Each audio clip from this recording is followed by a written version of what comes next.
Apam Nungshi kalak mi ho kaya ng kunduna ubiri ay ko'y miyo'y pa Tay mong pangiway dalong ng kaya na tatuna Lam jing li pa ki lam bida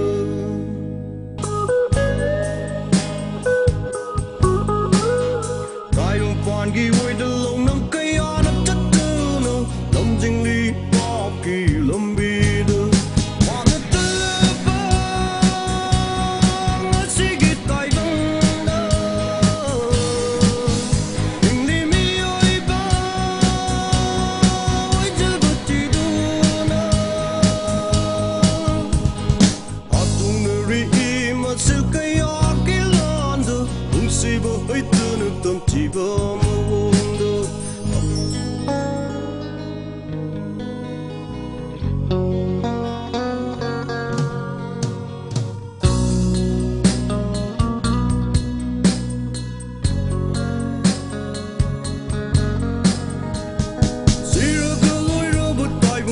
See